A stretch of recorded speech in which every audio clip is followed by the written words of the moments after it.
a todos. Bom dia, Paola, tudo bem? Bom dia. Prazer. Bom dia, tudo bem? Tudo bem. Quero parabenizar as meninas da Fundação que estão aqui a todo vapor, há muitos dias organizando e providenciando que seja o melhor que vocês possam ter, né, do workshop. Eu sei que muitas vezes a gente não tem ideia daquilo que a gente tem direito ou não, né? Acho que a falta de informação, mesmo que a gente tenha aonde acessar, porque hoje em dia virou assim, tem internet, então todo mundo sabe, e eles já acham assim, tudo que está na internet, todo mundo tem acesso, então todo mundo sabe, pronto, né?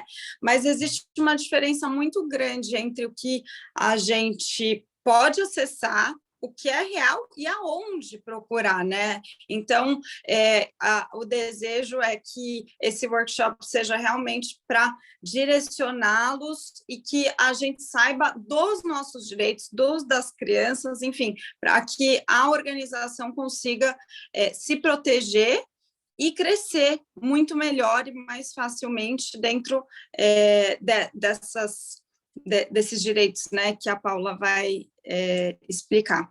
Então, meu desejo é que a gente realmente consiga ajudar as crianças e nos ajudar o máximo possível, né? Nos ajudar, eu digo, como instituição, como organizações, para que vocês consigam crescer cada vez mais. Com certeza, assim, o nosso desejo como fundação é conseguir fazer uma mediação, conseguir juntar o maior número de assuntos, especialistas, para que as instituições consigam ser cada vez mais sustentáveis, mais consigam se resolverem, né? Porque não tem nada melhor do que a gente ter essa autonomia toda para conseguir resolver os conflitos, os problemas, enfim, e é isso que a Ju falou, o chat vai estar aberto, eu vou estar por aqui também, e espero que seja uma ótima capacitação, um ótimo workshop para todos. Obrigada, Paola. Obrigada, Carol. Eu quero agradecer, né, o convite, em nome aí da Carol, agradecer aí a Júlia, a Juliana, que entraram em contato comigo, né, e claro que aceitei de pronto, sou super favorável a essa iniciativa, eu acho que é isso, a gente tem que estar cada vez mais engajado, né, principalmente nesse tema aí da primeira infância, que é o nosso futuro, né, a gente tem que ter um olhar mesmo cuidadoso com os nossos pequenos, porque essas são as gerações futuras e todos nós aqui, de certa forma, né, de forma direta ou indireta, somos responsáveis pela formação aí desses seres humanos tão pequenininhos, né? E falando um pouquinho de mim, eu sou assistente social, né, de formação, sou servidora estadual na Secretaria de Desenvolvimento Social há 11 anos, e atualmente eu coordeno o programa Federal Criança Feliz, que é um programa de visitação domiciliar, com o objetivo aí do desenvolvimento integral na primeira infância, e ele é realizado através de visitadores, né, que acompanham aí as famílias periodicamente que têm crianças na primeira infância. Né? E também, atualmente, estou como conselheira titular pelas sedes, né, que é a Secretaria de Desenvolvimento Social do Estado, no Conselho Estadual dos Direitos da Criança e do Adolescente, o CONDECA. Tá? Então, é um prazer estar aqui, agradeço mais uma vez o convite e a presença de todos. Vou compartilhar aqui minha tela, peço que vocês tenham um pouquinho de paciência, porque é uma apresentação um pouquinho longa, que eu quis trazer vários pontos, e então eu vou compartilhar aqui.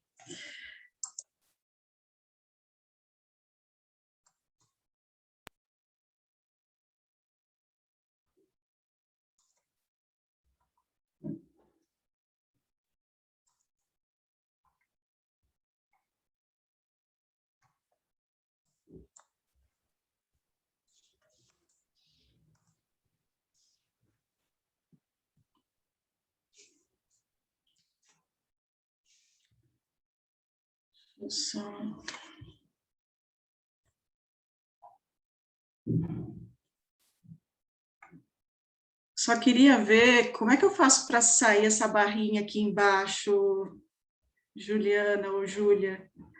A gente não vê essa barrinha, tá? Ah, tá. Então, vocês estão vendo só o primeiro slide, a trajetória da primeira infância no Brasil. Exatamente. Pode seguir. Tá. Então, a gente vai conversar hoje sobre a trajetória da primeira infância no Brasil, né?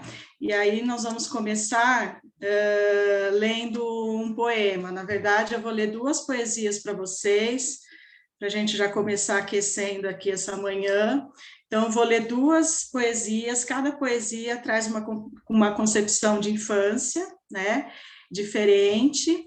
E aí eu deixo essas 2 questões aqui para vocês pensarem enquanto eu estiver lendo as poesias. Então, que concepção de infância parece estar implícita em cada uma dessas poesias e como se configura a relação do mundo adulto com as crianças em cada uma, tá? Então, eu vou ler 2 poesias, uma é de Casimiro de Abreu e a outra de Ruth Rocha. Então, a primeira é: Meus 8 anos. Oh, que saudades que eu tenho da aurora da minha vida, da minha infância querida que os anos não trazem mais. Que amor, que sonhos, que flores, naquelas tardes fagueiras, à sombra das bananeiras, debaixo dos laranjais. Como são belos os dias do despertar da existência, respira a alma inocência, como perfumes a flor. O mar é lago sereno, o céu um manto azulado, o mundo um sonho dourado, a vida um hino de amor. Que auroras, que sol, que vida, que noites de melodia, naquela doce alegria, naquele ingênuo folgar. O céu bordado de estrelas, a terra de aroma cheia, as ondas beijando a areia e a lua beijando o mar. Ó dias da minha infância, ó meu céu de primavera, que doce a vida não era nessa risonha manhã. Em vez de mágoas de agora, eu tinha nessas delícias de minha mãe as carícias e beijos de minha irmã. Livre filho das montanhas, eu ia bem satisfeito, de camisa aberta ao peito, pés descalços, braços nus. Correndo pelas campinas, à roda das cachoeiras, atrás das asas ligeiras das borboletas azuis. Naqueles tempos ditosos, ia colher as pitangas, trepava a tirar as mangas, brincava à beira do mar.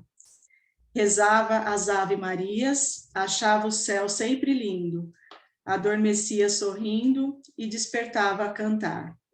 Oh, que saudades que eu tenho da aurora da minha vida, da minha infância querida que os anos não trazem mais. Que amor, que sonhos, que flores, naquelas tardes fagueiras, à sombra das bananeiras, debaixo dos laranjais. Foi publicado no livro As Primaveras, em 1859, essa poesia. Agora eu vou ler a poesia de Ruth Rocha, Ai, que saudade. Ai, que saudades que eu tenho da aurora da minha vida, da minha infância querida que os anos não trazem mais. Me sentia rejeitada, tão feia, desajeitada, tão frágil, tola, impotente, apesar dos laranjais. Ai, que saudades que eu tenho da aurora da minha vida. Não gostava da comida, mas tinha que comer mais. Espinafre, beterraba, e era fígado, e era fava, e tudo que eu não gostava em porções industriais. Como são tristes os dias da criança escravizada. Todos mandam na coitada, ela não manda em ninguém. O pai manda, a mãe desmanda.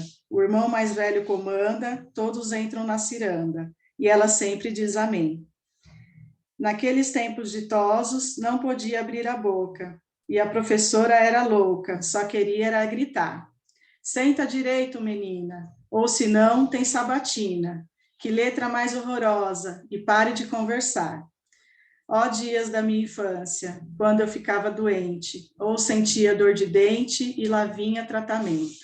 Era um tal de vitamina, mingau, remédio, vacina, inalação e aspirina, injeção e linimento.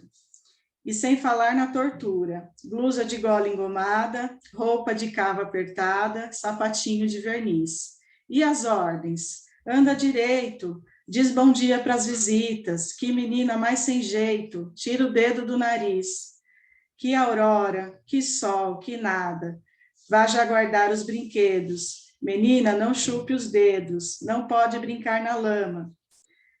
Vai já botar o agasalho, vai já fazer a lição. Criança não tem razão, é tarde, vai já para a cama. Vê se penteia o cabelo, menina, se mostradeira, menina, novidadeira, está se rindo demais. Que amor, que sonhos, que flores, naquelas tardes fagueiras, à sombra das bananeiras, debaixo dos laranjais.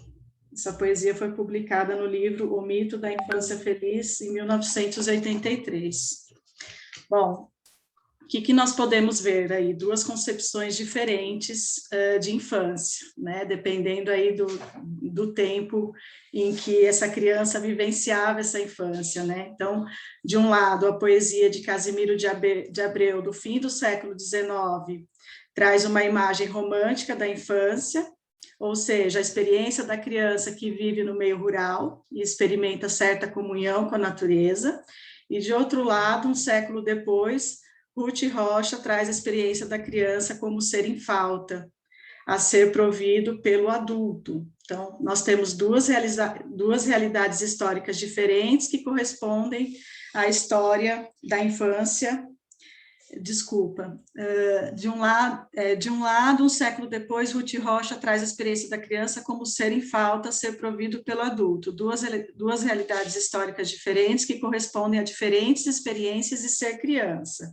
Quando nos referimos à história da infância, focalizamos as mudanças na relação da sociedade e da cultura com as crianças ao longo de diversos períodos. Nas poesias, diferentes contextos implicam diferentes modos de relação com as crianças. De um modo geral, no cenário rural, a infância se mistura à vida no campo, e na infância urbana, sobressai o olhar corretivo e punitivo do adulto. Quando tratamos da criança, então, focalizamos as relações desse sujeito com os adultos, a cultura e a sociedade. A infância, por sua vez, é concebida como uma categoria... Opa! Só um minuto. Nossa, eu preciso tirar essa barra daqui, eu não consigo terminar de ler. Você não consegue arrastar ela? Se você clicar em cima e puxar ela... Ah, consegui. Consegui, obrigada. Imagina. Voltando, gente, desculpa. Então, a gente tem aqui o conceito de criança e de infância, né? Então, quando a gente fala de criança, a gente focaliza a relação desse sujeito com o adulto, a cultura e a sociedade. Quando falamos de infância, a gente está falando de uma categoria social que é analisada nas suas relações com a ação e a estrutura social, tá? Então, quis iniciar com essas duas poesias para trazer essas concepções aí de infância na história. E agora a gente continua com o mesmo tema,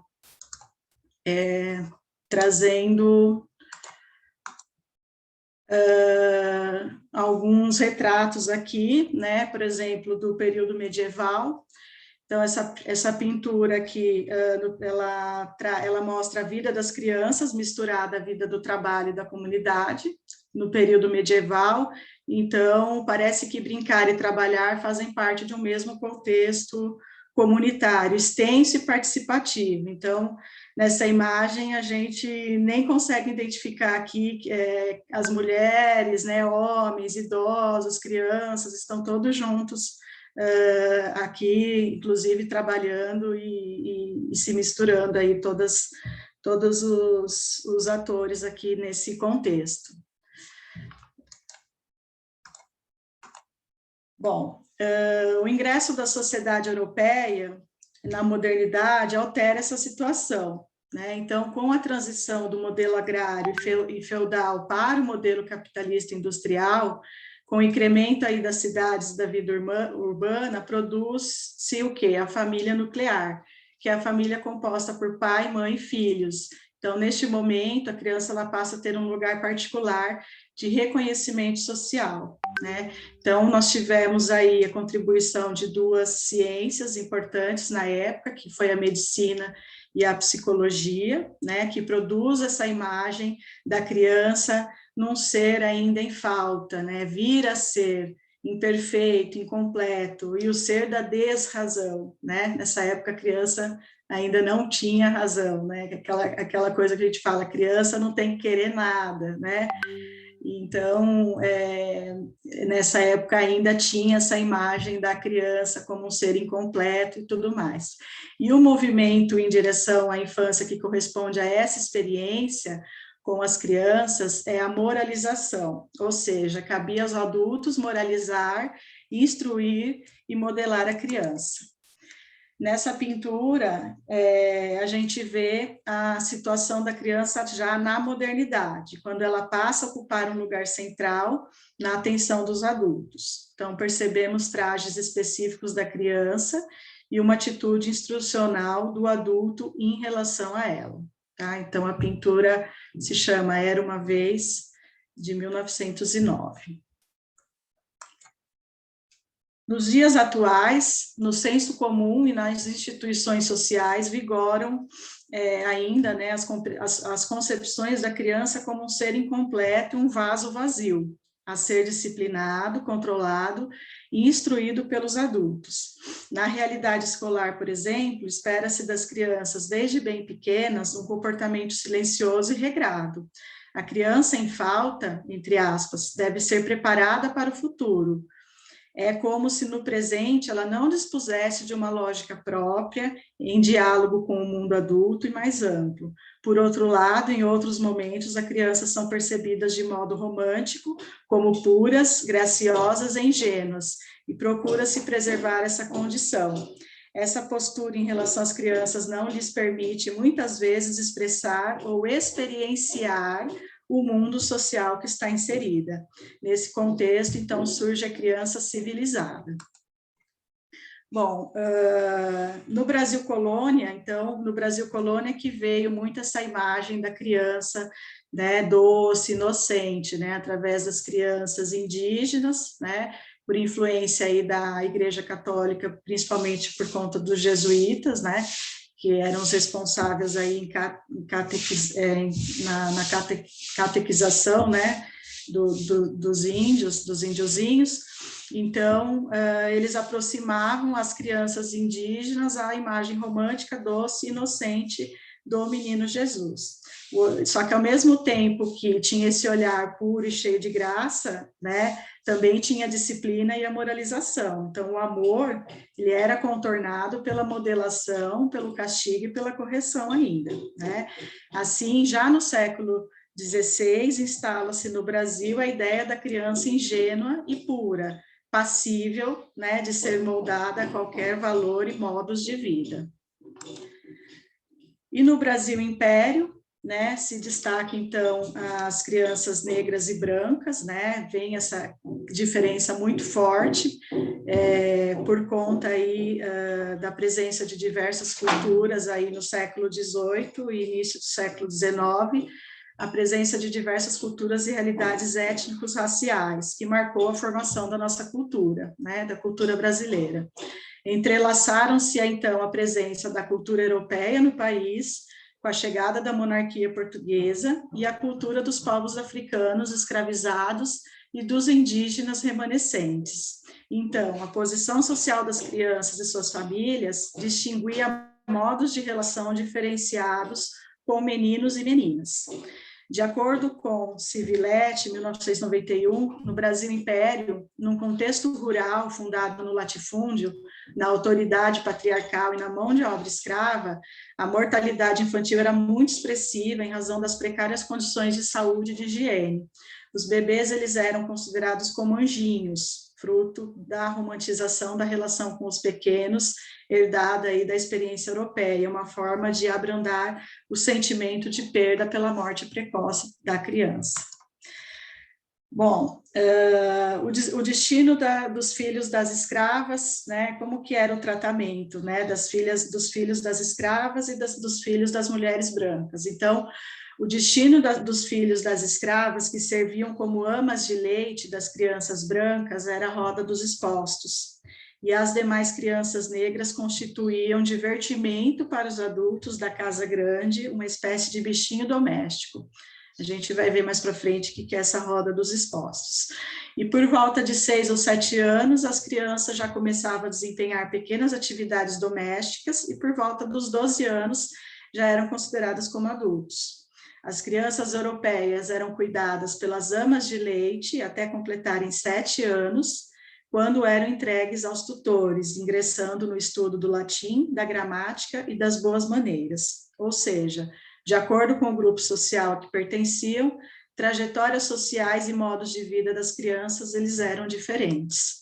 Então, como a gente pode ver nessa imagem, mostra o lugar social das famílias em diferentes contextos sociais. Então, a gente vê as amas de leite, né, amamentando aí tanto seus filhos como os filhos das mulheres brancas, e as crianças aí distraindo aí, né, os seus patrões, enfim, brincando aí no chão.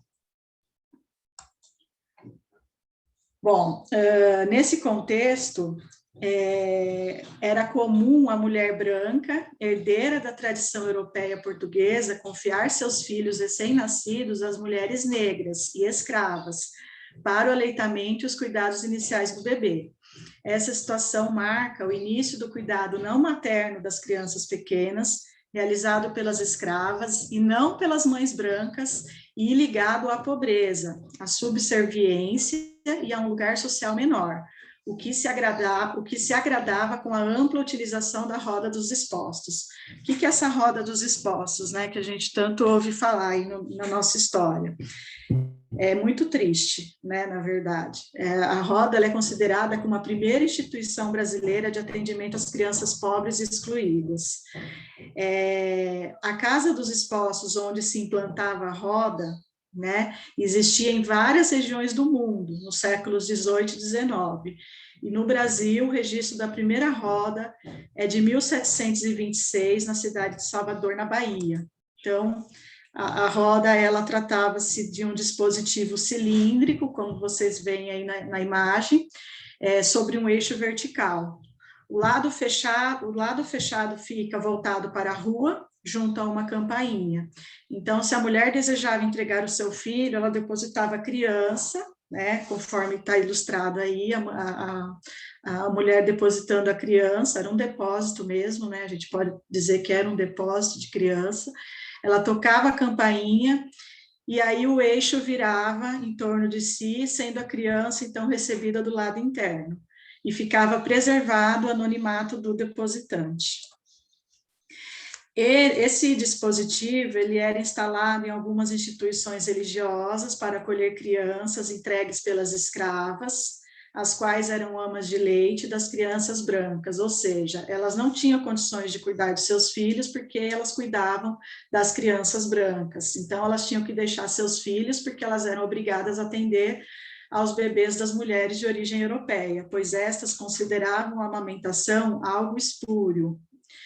A roda era utilizada também por outras escravas na esperança de livrar seus filhos da opressão na sociedade escravista. As crianças depositadas na roda, em geral, eram entregues às famílias que delas cuidavam mediante pagamento. E, apesar disso, índices de mortalidade eram enormes ainda. E nessa época também surgiram as Santas Casas de Misericórdia, que elas tinham também como objetivo resguardar a honra das meninas pobres que estavam sob os cuidados de leigos religiosos. As meninas, então, permaneciam no local até conseguirem um casamento. Então, as meninas, elas eram aí mantidas na Santa Casa de Misericórdia aí, até completar uma certa idade. Bom, já no Brasil agora república, né, a gente começa a falar de instituições de assistência e de educação. Então, em meados do século XIX, a utilização das amas de leite foi intensificada, foi intensamente criticada pelo movimento abolicionista e pelos médicos higienistas que chegavam da Europa e passavam a ter presença importante no país. Esse movimento higienista ele foi muito importante nesse momento, porque ele acabou com essa história de ama de leite, né? Eles eram totalmente contras. contra, e eles tinham o objetivo, o movimento dos médicos, né, higienistas, eles tinham os objetivos muito claros, que é mudar a conduta das mulheres brancas e abastadas com relação aos seus filhos, sublinhando a maternidade como um valor, né, trazendo essa questão da maternidade como um valor, e, ao mesmo tempo, condenar a entrega dos bebês às mulheres negras, apontadas como de maus hábitos. Então, inicia-se, então, um movimento em favor das crianças e da liberdade da população escravizada. Então, nesse momento, a roda dos expostos ela é extinta e surgem aí as creches para as crianças de 0 a 2 anos, como um benefício para as crianças pobres, filhas de mulheres trabalhadoras e de boa conduta. Trata-se da ação de uma sociedade benevolente em prol das famílias dignas em condição de pobreza. Bom, e aí, o que marca, né, essa época? São os movimentos que marcam essa época, é a caridade, a filantropia, o assistencialismo e o higienismo. Esses são os movimentos que demarcam as ações nesta época sobre as crianças e as famílias pobres. Essa situação, ela acompanha as instituições para crianças pequenas desde sua origem, né, até os dias atuais, mesmo em um cenário que na letra da lei garante a educação como direito da criança e não somente como benefício da família. Então, guarda, depósito, cuidados alternativos e compartilhamento de cuidados para garantir o trabalho materno são ideias que atravessam a concepção da creche até os dias atuais, mesmo num cenário em que ela é direito das crianças e deveria ser espaço de promoção do desenvolvimento humano. Ainda assim, mesmo que mencionada como espaço de depósito e subordinação, a creche é uma conquista para boa parte das famílias e viabilizou, principalmente para as mulheres, a possibilidade de trabalharem em um espaço que não necessariamente o doméstico. Bom, essa figura, ela retrata o concurso de robustez infantil, né, muito comum nos primórdios dos anos 50, realizado no contexto do Instituto de Proteção à Infância, no Rio de Janeiro, que conjugava creche e iniciativas de promoção de alimentação, da saúde, da higiene na relação com as crianças pequenas. Essa fotografia revela a natureza do conceito de saúde infantil nesse período. Então, as crianças todas fortinhas aí, né? Que significava que elas tinham saúde na época. Crianças mais fortinhas, mais gordinhas. Bom, as ações tidas como de proteção da infância daquela época fazem parte da evolução das políticas sociais voltadas, né? Então, todo esse histórico, ele veio fazer parte aí da evolução das políticas sociais voltadas para a criança, constituindo como marcos estruturantes para a concepção do que hoje se entende como proteção social da infância, né? Então, naquela época, entendia-se que essas ações todas eram proteções, né, para a criança, mesmo que naquela linha do assistencialismo, da caridade e tudo mais, né, principalmente quando a gente falava de crianças pobres. E hoje isso tudo fez parte, né, do amadurecimento, né, das políticas sociais, que hoje estão estruturadas na Política Nacional de Assistência Social. Então, até o início do século XX, uma série de fatos da política social da infância estruturou o redesenho da concepção da proteção à infância no Brasil, entre os quais estão a realização de seminários, instalação de escolas primárias e internatos para meninos pobres, como Casas do Educandos, né, assistência de Santa Casa de Misericórdia, que recolhia os enfermos e as crianças expostas e órfãos aí em todo o país. E o início do século XX, no Brasil, ele é marcado, então, pela construção de um significativo aparato jurídico e institucional voltado para atendimento à infância. Então, nesse momento, a criança pobre de todas as idades, ela passou a ser, então, tutelada pelo Estado, né? Então, é a primeira vez que a criança passa a ser tutelada pelo Estado. Então, foram instituídos nesse período os códigos de menores, né, que nós temos de 1927 e de 1979, o Juizado de Menores, o Serviço de Assistência ao Menor e a Fundação Nacional de Bem-Estar do Menor, né, que na época era a FUNABEM, e hoje é a Fundação Casa, aí, conhecida por todos.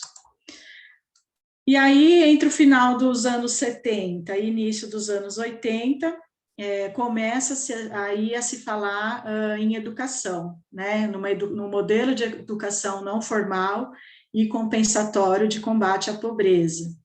Né, então, por proposição aí do MEC, né, na época, o Ministério da Educação e da Cultura, o movimento de implantação de educação de massa, pautado aí pelo Unicef, né, o Fundo das Nações Unidas para a Infância, e pela Organização das Nações Unidas para a Educação, a Ciência e a Cultura, Unesco.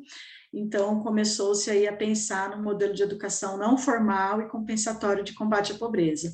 No entanto, quem implantou uma educação infantil de massa foi a Legião Brasileira de Assistência, a LBA, em 1977, por meio do projeto Casulo, né? Ele era de âmbito nacional e atuava mediante o conveniamento e repasse de recursos às prefeituras e instituições privadas, com foco na população de baixa renda.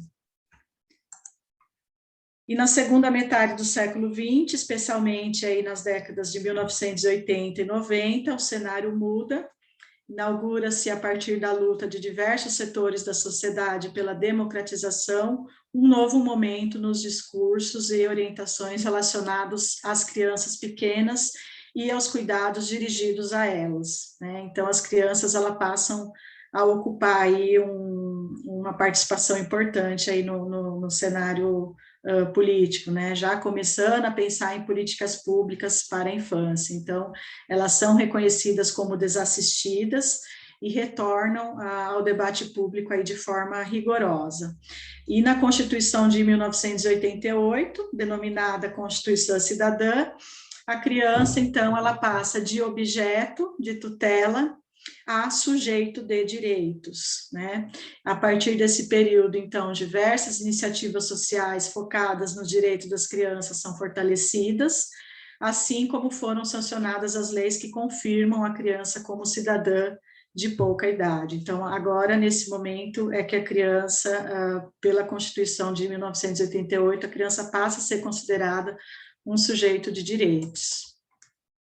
E a infância, ela passa, então, a ser entendida como mais do que uma etapa de desenvolvimento, e a criança como mais do que alguém que se tornará adulto no futuro.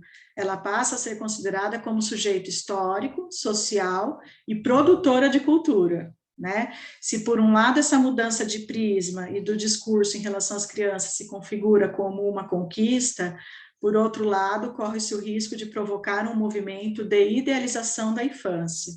Na verdade, um novo olhar para elas não produzirá efetivamente mudanças se as condições concretas de vida não se alterarem, se as diferenças das e nas populações infantis não forem consideradas e se os modos autoritários de institucionalização não forem questionados. Então, a gente viu que são várias infâncias de que a gente está falando. Se todas elas não forem consideradas, não vamos ter, de fato, uma lei que as represente, né?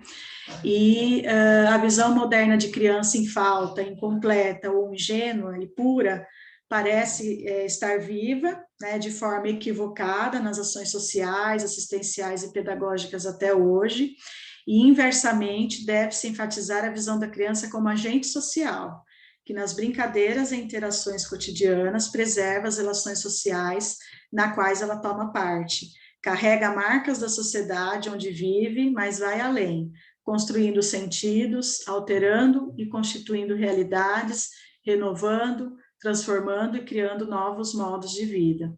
Então, a criança, ela, como um objeto de tutela, ela passa a ser considerada como sujeito de direitos, né, mas vai para além disso. Então, ela é um sujeito que ela é considerado um sujeito histórico, social e produtora de cultura, se tornando, assim, agente social, né? E aí, então, na medida que ela se relaciona com o outro, ela vai, e principalmente com os adultos, ela vai ressignificando essa relação, e não só a relação com esse adulto, mas com o meio também, e modificando, inclusive, as culturas, né? Então, nessa foto, podemos observar diferentes modos de brincar, de se vestir, de se alimentar e de viver. as diferenças culturais nas representações sociais.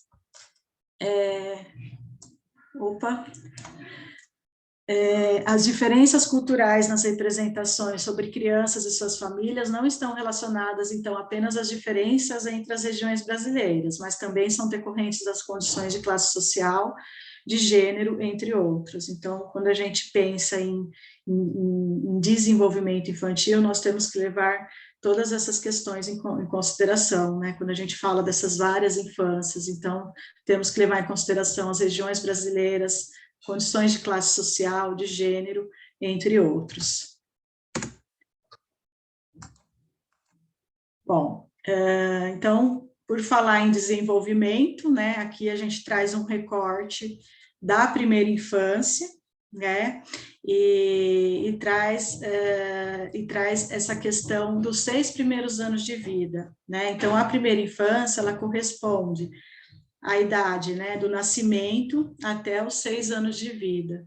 Esse período é o período mais importante para o desenvolvimento de todo ser humano, né, a gente chama de que é o período de ouro, a janela de oportunidades que a criança tem, até pela questão da ciência, o que a neurociência traz, né, a questão da plasticidade cerebral, que são milhares de conexões que a criança faz nesse período por segundo, né, são várias conexões, então quanto mais estímulo essa criança receber nesse período, melhor ela vai desenvolver todas as suas competências, todas as suas dimensões aí do desenvolvimento infantil, né, então socioafetivo, linguagem, desenvolvimento motor e tudo mais. Então, esse período, ele tem grande impacto na sua condição física, psicológica, emocional, social, profissional e econômica na vida adulta, né? Então, olha o impacto que tem esse período dos 6 primeiros anos para o resto da vida dessa criança, né? Então, quando se pensa em desenvolvimento cerebral, o período entre a gravidez e os 3 primeiros anos de vida, ele é o mais crítico, né? Então, até os 3 anos é o período ainda que mais importante na vida da formação do ser humano. É quando o cérebro, ele cresce mais rapidamente do que em qualquer outro momento da vida, né? Formando quase toda a sua estrutura básica. Para o desenvolvimento saudável do cérebro, nesses anos, as crianças, elas precisam de um ambiente seguro e amoroso, de nutrição e de estimulação adequadas de seus pais ou responsáveis. Essa é uma janela de oportunidade para estabelecer uma base de saúde e bem-estar, cujos benefícios duram a vida inteira e são transmitidos para as próximas gerações. Bom, e claro que as brincadeiras, elas fazem parte desse desenvolvimento, né? Tanto que o direito de brincar, ele surge, inclusive, em forma de lei, que a gente vai falar mais para frente, do Marco Legal da Primeira Infância, então, traz, inclusive, essa questão do brincar como um direito da criança hoje, né, a gente tem isso como direito, e faz parte do desenvolvimento, então, a criança, na medida que ela brinca, né, que ela conversa, que ela canta, enfim, todas as formas de interação são estímulos que fazem toda a diferença no presente e no futuro da criança, né, mas não é tudo, não é tudo, mas isso não é tudo. A criança também precisa ser amamentada desde o nascimento, receber atendimento em saúde, educação, assistência social e o apoio da família, dos serviços públicos e da comunidade, né? Então, ser registrada, ter certidão de nascimento e CPF são também medidas fundamentais para que ela usufrua dos seus direitos como cidadã desde essa idade e além. Então, quanto mais nova, mais a criança necessita que o ambiente familiar e social seja rico em afeto e proteção, né? Então, essa teoria da afetividade também veio muito forte, relacionada ao desenvolvimento infantil, né?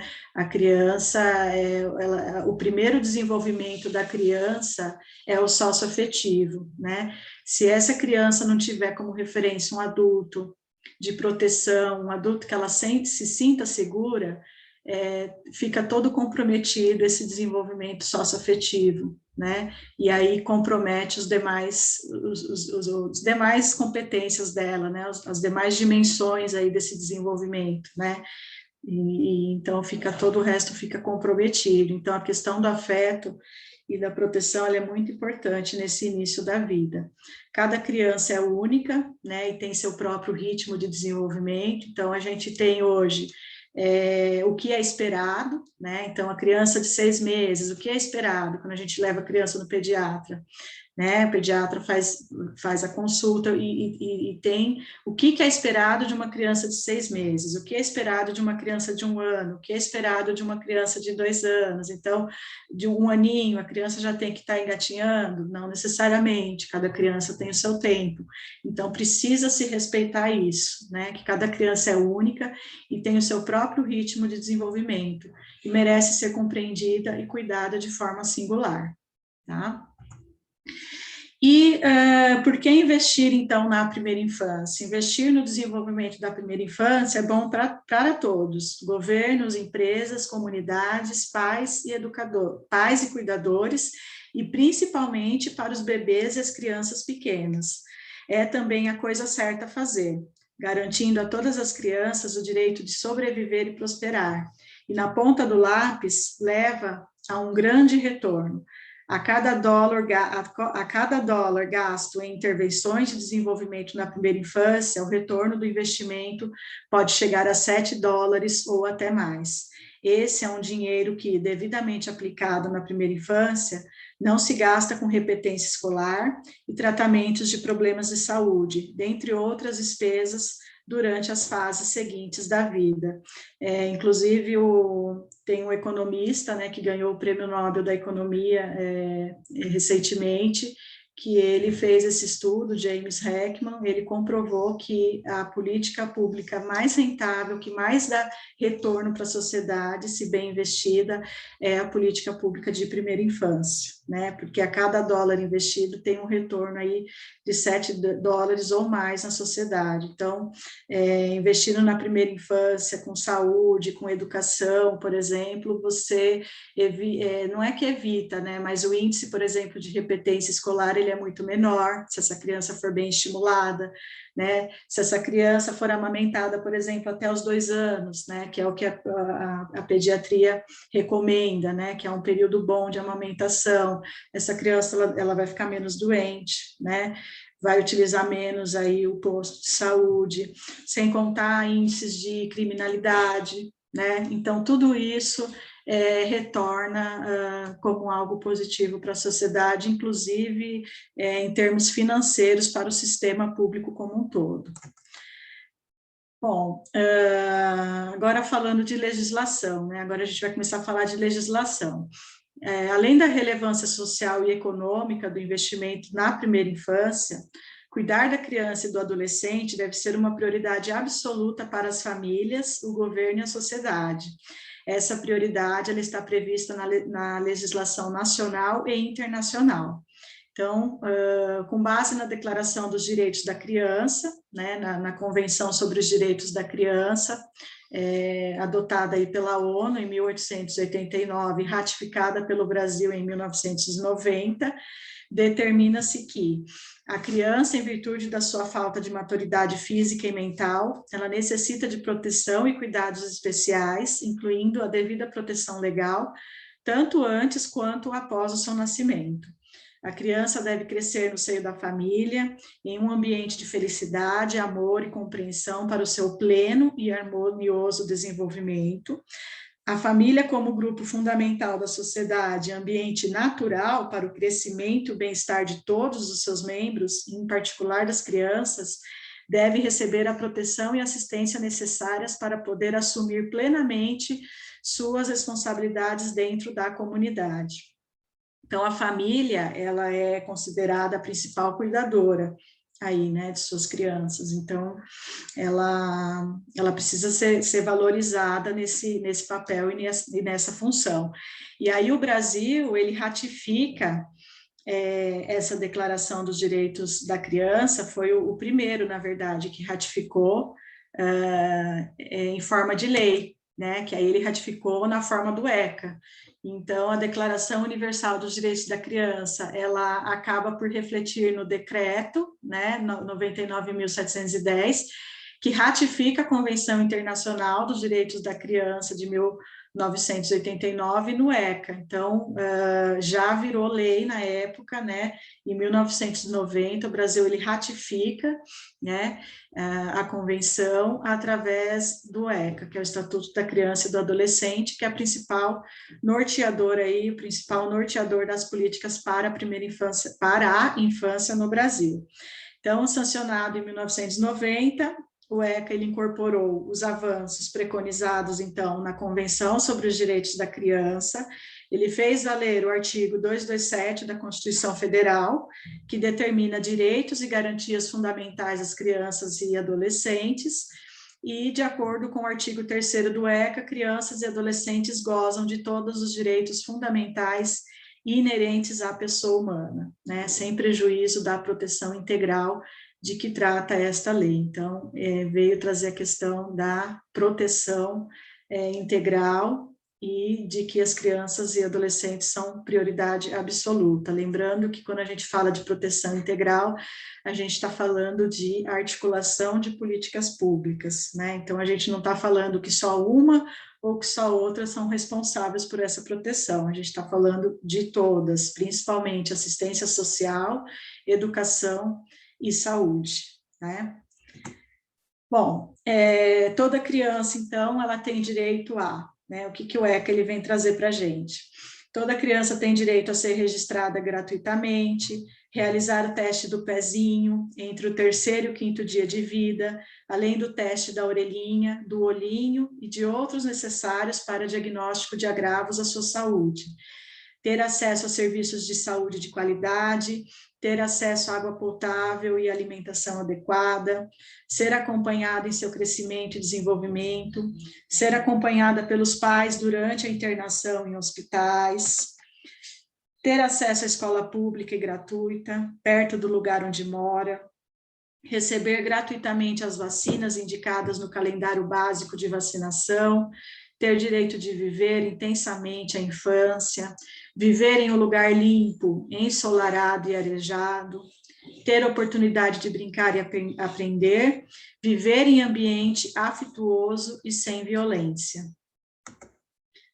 E aí a gente traz, então, o marco legal da primeira infância, né? Então, é o que a gente chama de Estatuto da Primeira Infância. Então, em 1990, o ECA criou a doutrina da proteção integral e instituiu a criança como cidadão de pleno direito, e 16 anos mais tarde, então, né, em 2016, o Congresso Nacional sancionou o marco legal da primeira infância. Tá? O marco legal da primeira infância, o que ele difere, né, do ECA? Ele vem trazer luz a essa faixa etária tão importante da vida, que eu falei para vocês, que é o período mais importante que a criança tem para o seu desenvolvimento, né, para o desenvolvimento do ser humano, que é o do nascimento até os 6 anos de idade.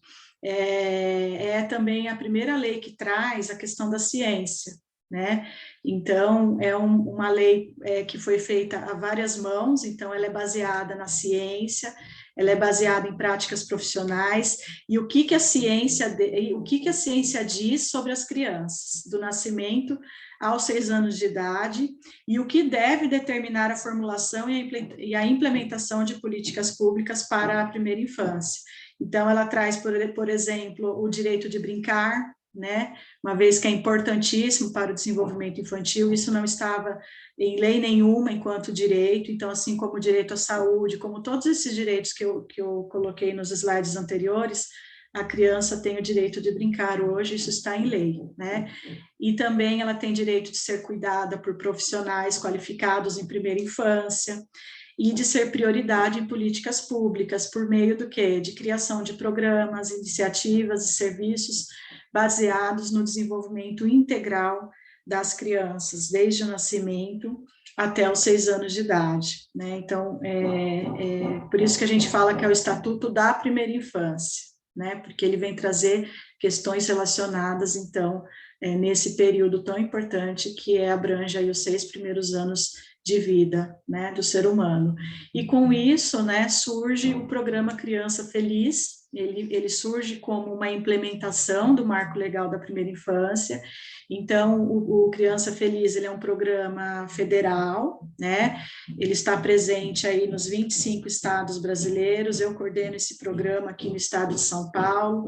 Então, dos 645 municípios que nós temos hoje no estado, 400 municípios são elegíveis a esse programa, mas a gente tem atualmente 214 que executam, e é o maior programa de visitação domiciliar do mundo no que se refere ao acompanhamento de famílias com crianças na primeira infância, né? Então, o objetivo dele é promover o desenvolvimento humano por meio do desenvolvimento integral na primeira infância. Então, ele é uma estratégia que traz as diretrizes para a formulação e a implementação de políticas públicas para a primeira infância, né, que é o que o Marco Legal da Primeira Infância traz, que não tem como a gente falar em desenvolvimento integral sem a gente falar de articulação de políticas públicas, sem envolver todas as políticas públicas aí, né? Então, ele é um programa intersetorial, ele traz isso como um dos eixos, a intersetorialidade,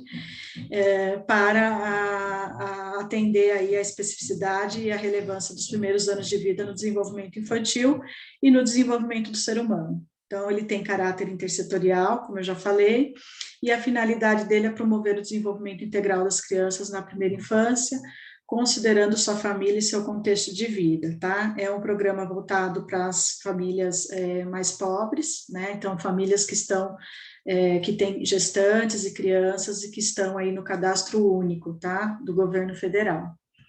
Esse programa, ele já beneficiou mais de 1 milhão de crianças, tá, gente?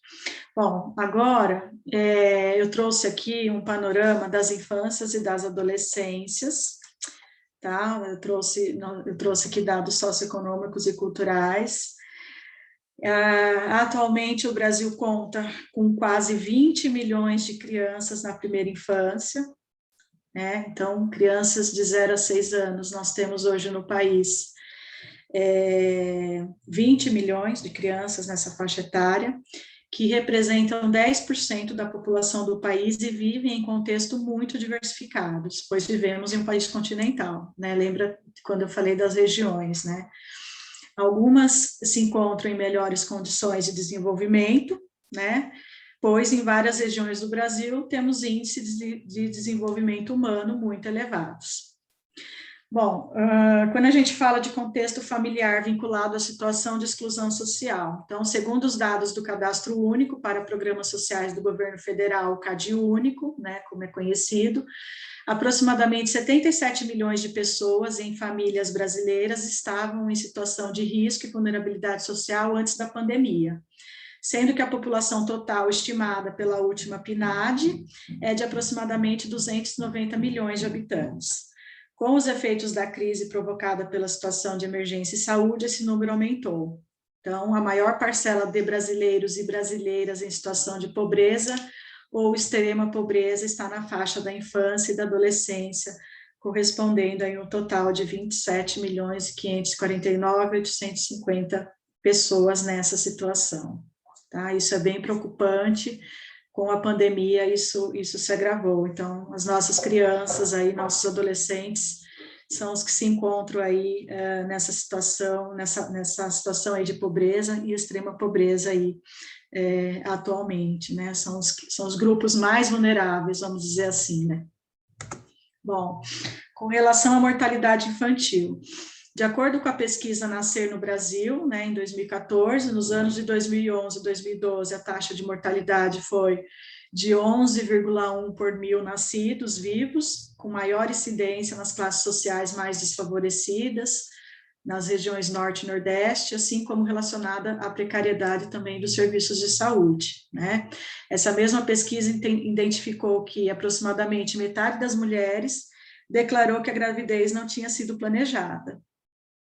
No entanto, o Brasil se destacou internacionalmente na redução da mortalidade infantil, alcançando a meta prevista nos Objetivos do Desenvolvimento do Milênio, antes do prazo, reduzindo 2/3 a mortalidade infantil entre 90 e 2015. Então, devido aí aos objetivos, né, do desenvolvimento sustentável aí pactuado, né, na ONU com vários países. Então, esse é um dos objetivos, que é a redução da mortalidade infantil, né? Então, é isso que está dizendo aqui, que de acordo com esse objetivo, que na verdade os objetivos eles vão até, a gente tem que atingir esses objetivos, né, até 2030.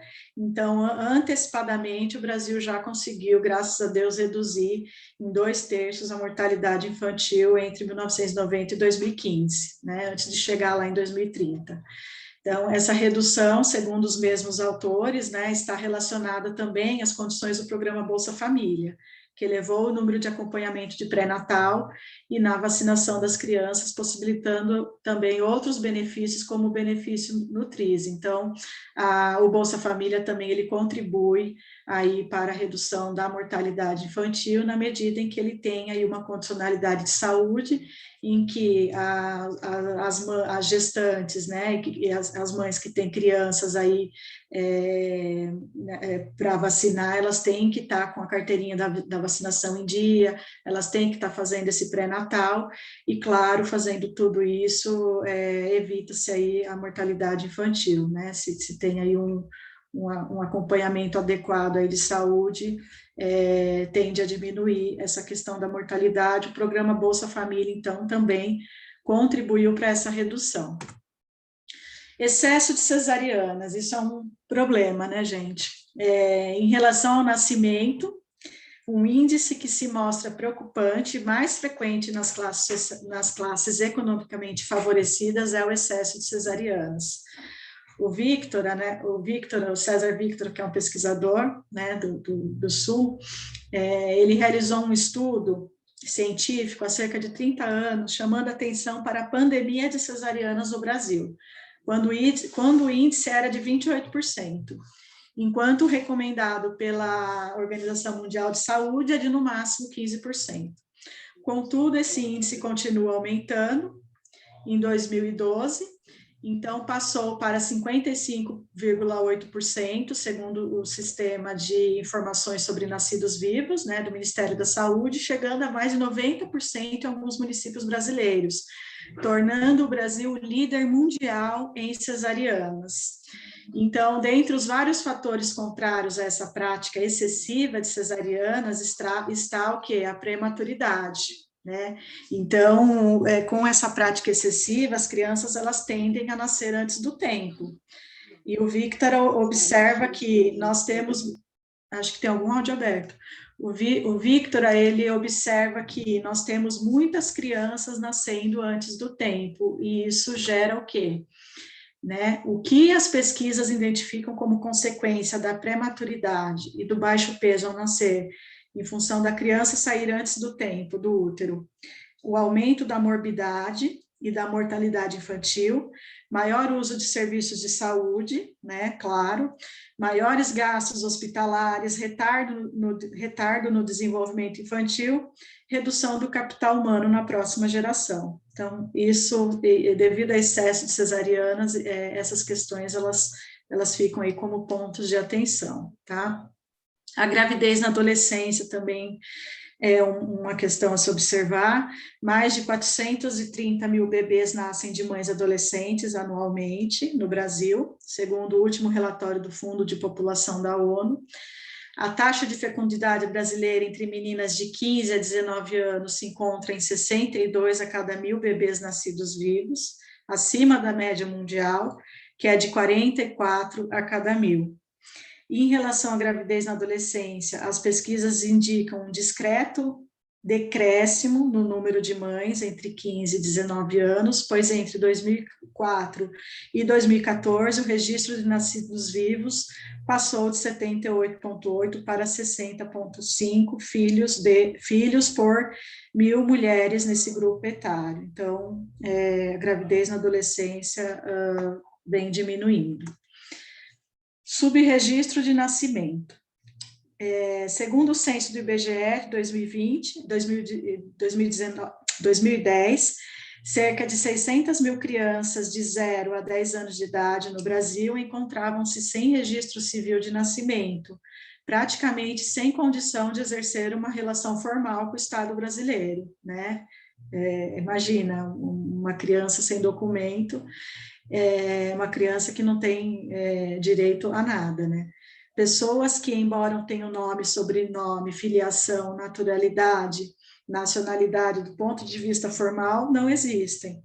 Tampouco conseguem comprovar quem são e acessar algum benefício a que tem direito, né? Então, isso é prioridade zero, né? Essa criança ser registrada.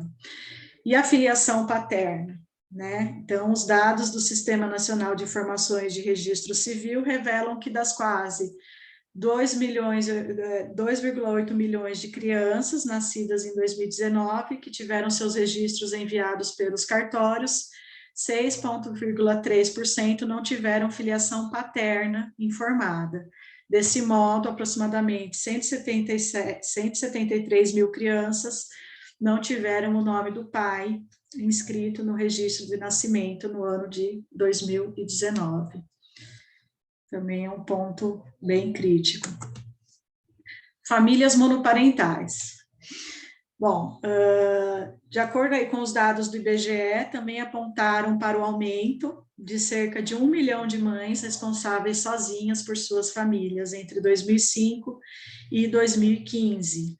Ao final do período do levantamento dos dados, o Brasil somava 67 milhões de mães, 31% delas estavam na condição de mulher responsável familiar, um número que chegava a aproximadamente 20 milhões. Então, a gente tem aí um grande número aí de famílias monoparentais, né? Mulheres aí que são responsáveis aí sozinhas por suas famílias, né? A gente sabe que, inclusive, esse grupo, ele é até prioritário no auxílio emergencial, né? Agora, no momento da pandemia, justamente pela sobrecarga e por essa situação que essas mães se encontram aí numa maior situação de vulnerabilidade, né? Mães que cuidam aí de suas famílias, de certa forma, sozinhas, né? Que tenham crianças, principalmente. Com deficiência, também, segundo aí os dados do IBGE 2010, 6,7% da população brasileira tem algum tipo de deficiência grave, dos quais aproximadamente 3,5 milhões são crianças de até 14 anos, e quase 30% dessa população está fora da escola, né? Então, a gente tem aí o BPC, né, o Benefício de Prestação Continuada, né, do governo federal, que tem acompanhado aí essas crianças aí com deficiência, e elas têm, ele tem sido melhor estruturado a partir do programa BPC na escola, né, que é um dos braços aí do benefício de prestação continuada, é o BPC na escola, que identifica aí as barreiras, né, através de um relatório. O município ele identifica as barreiras que impedem aí das crianças com deficiência frequentarem a escola, né, permitindo aí o acesso dessas crianças. Então, o BPC, ele tem aí quase 5 milhões, né, de beneficiários, dos quais 82 mil são crianças na primeira infância, tá? Ou seja, de 0 a 6 anos. Bom, déficit de crescimento, a gente vai falar de déficit de crescimento, depois de desnutrição versus obesidade infantil. Então, outro dado também basilar como parâmetro das condições para o desenvolvimento infantil diz respeito à nutrição, e pode ser aferido pelo crescimento adequado à faixa etária, né? E segundo os dados do Sistema de Vigilância Alimentar e Nutricional, SISVAN, o déficit de altura em crianças de até 5 anos, acompanhadas pelo programa Bolsa Família no Brasil, apresenta variações regionais significativas, né? Então, dependendo aí da região, das condições, né, de bens e serviços aí ofertados a essa população, esse crescimento dessa criança varia aí muito, né? Então, às vezes as famílias com crianças, né, não tem que pesar aquela criança, tem que fazer o acompanhamento de peso e de altura, né, ela é beneficiária do Bolsa Família, e no território onde ela mora não tem o posto de saúde, né, então precisa ver muito bem essa questão, né, às vezes quando as famílias não estão aí cumprindo essa condicionalidade de saúde, precisa ver o motivo, né, o porquê que não está cumprindo. No território onde essa família está, tem o serviço de saúde, né, para que essa família acesse. Então, são questões que a gente tem que pensar também. E a gente sabe que alguns territórios não têm, né, principalmente região.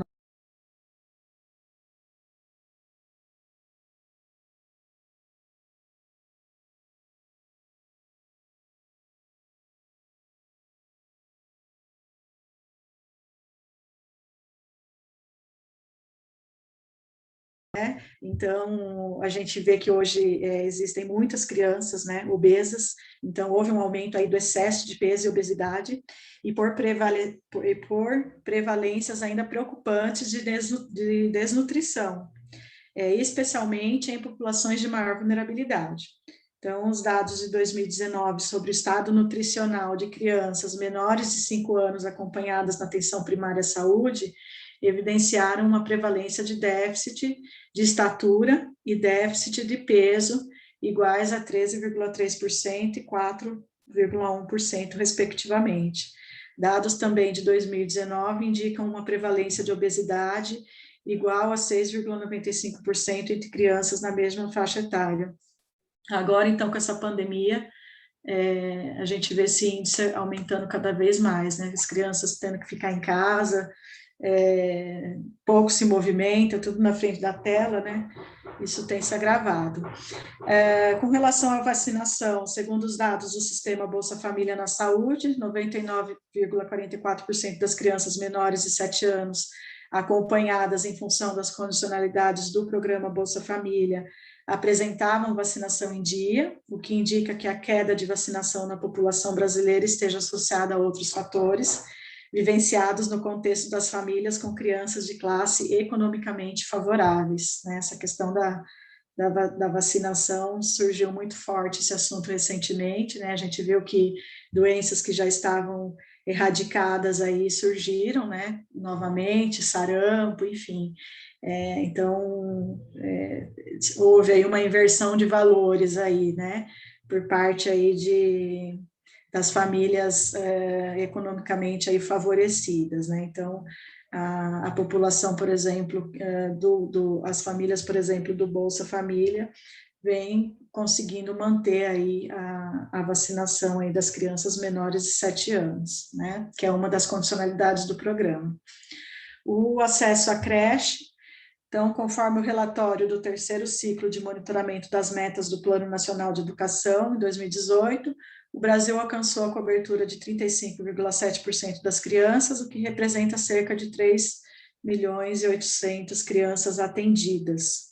Em relação à pré-escola, em 2018, a taxa de cobertura medida pelo indicador 1 alcançou 93,8%, mostrando que ainda não se atingiu a universalização do atendimento para a população de 4 a 5 anos, que é a meta estabelecida para o ano de 2016 no PNE, né? E permanece, então, o desafio de acesso à creche para muitas crianças brasileiras e suas famílias. Então, essa população de 4 a 5 anos ainda não foi atingida aí na sua meta ainda. Crianças afastadas da família por medida de proteção, então são crianças que já não têm o vínculo, né, familiar e que precisam aí de medidas de proteção. Então, os dados do Sistema Nacional de Adoção e Acolhimento, administrado pelo Conselho Nacional de Justiça, né, o CNJ, revelam em maio de 2020 a existência de 32.791 crianças e adolescentes vivendo em serviços de acolhimento, número que constata que a porcentagem de crianças acolhidas diminuiu em 25,47% em relação ao ano de 2013. E apesar de mais de 10 mil crianças e adolescentes terem sido adotados nos últimos 5 anos do Brasil e existirem mais de 34 mil pretendentes à adoção cadastrados nas varas da infância e juventude e habilitados para adotar, aproximadamente 5 mil crianças e adolescentes se encontram aptos para adoção, sem encontrarem uma família disponível para acolhê-los, em função de apresentarem ou problema de saúde idade superior a 7 anos ou pertencerem a grupos de irmãos. Então, a gente tem 5.000 crianças e adolescentes aí esperando, né, para uma adoção, e a gente sabe que essas questões realmente são barreiras, né, para algumas famílias adotarem, quando a criança ou adolescente apresenta algum problema de saúde, ou idade superior a 7 anos, né, ou pertence aí a grupos de irmãos. Acesso a tecnologias de informação. De acordo com o estudo feito em 2019, embora venha crescendo a cada ano o número de usuários da rede de internet no Brasil, há fortes contrastes entre diversas classes socioeconômicas. Nas classes A e B, 95% dos habitantes já fazem uso regular da rede mundial de internet, enquanto nas classes D e E, esse índice não passa de 57%. Entre outros impactos, o acesso precário reduz a oportunidade de acessar informações e alcançar benefícios tangíveis, e assim reproduz a desigualdade social, com implicações para os filhos dos adultos privados das tecnologias da informação. Então, a gente sabe que nesse momento da pandemia, por exemplo, algumas gerações aí ficaram bem prejudicadas com o acesso aí à internet, reforçando, né, ainda mais essa questão da desigualdade social, né, por conta dessa desigualdade aí no acesso à tecnologia de informação. E ao mesmo tempo que a exposição precoce ao meio digital também é prejudicial, né? Então, ao mesmo tempo que as famílias devem contar com acesso de qualidade à rede de internet e à comunicação cidadã, as crianças entre 0 e 6 anos necessitam de proteção contra a excessiva exposição a conteúdos de mídia, pois esta limita a interação da criança com outras pessoas e atividades, como as brincadeiras, a alimentação e o sono. De fato, a Organização Mundial da Saúde enfatiza que bebês e crianças até 2 anos de idade não deveriam ser entretidos por meio de telas digitais ou eletrônicas. Então, não é recomendado que crianças até 2 anos, elas ficam entretidas aí por meio de telas digitais ou eletrônicos. Isso traz prejuízo, né, para o seu desenvolvimento. E em relação às denúncias de violações contra crianças e adolescentes, em 2003 o governo criou o Disque 100, proporcionando um sistema de recebimento de denúncias de violações de direitos humanos. Em 2019, o número de denúncias em relação a violências contra crianças e adolescentes aumentou 14% em relação a 2018, atingindo aproximadamente 55% do total de denúncias recebidas, com 86 mil denúncias. Estas se referiam a mais de 118 mil crianças e adolescentes, entre os quais 20% tinha até 3 anos de idade e 24% entre 4 e 7 anos de idade. A gente sabe que a violência geralmente é a que acontece, né? O maior índice que a gente tem é a violência doméstica, que acontece dentro das nossas casas, né? Enfim, exemplo aí desse menino que perdeu sua vida aí, o Henri, né? Infelizmente é uma triste realidade, né? As crianças não estão protegidas dentro de sua própria casa, né? Isso acontece, infelizmente. Com relação ao trabalho infantil, de acordo com os dados da Pesquisa Nacional por Amostra e Domicílios, né, PNAD, em 2016, existiam 2 milhões e 400 crianças e adolescentes em situação de trabalho infantil, dos quais 104 mil tinham entre 5 e 9 anos.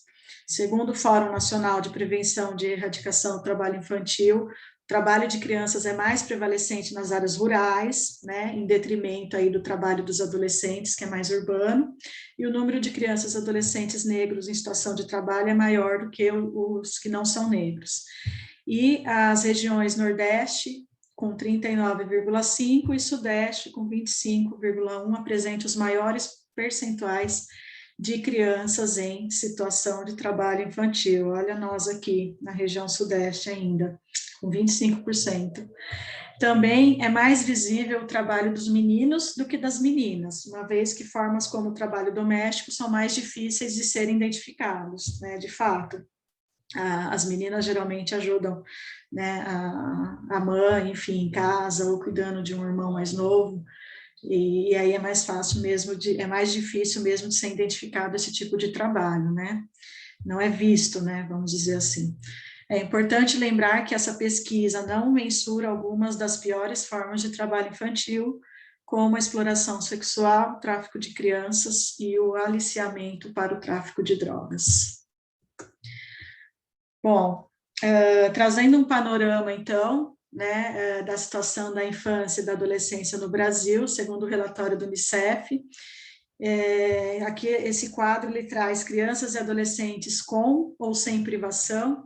Então, sem privações, nós temos 39% de crianças que não têm privação nenhuma, e 61% de crianças e adolescentes que têm privações, tá? Quando a gente fala em privações, a gente está falando para além da pobreza monetária, que é a questão da renda, né? Então, o pobre hoje não é só aquele que não tem renda, né? A partir do momento que essa família não acessa nenhum bem, nenhum serviço, ela é considerada uma família pobre, né? Como educação, quando ela não acessa educação, informação, né? Moradia, saneamento, água, trabalho infantil. Então, tudo isso a gente considera como privação e a gente considera como famílias pobres e extremamente pobres, que vai para além da renda, que é o que a gente chama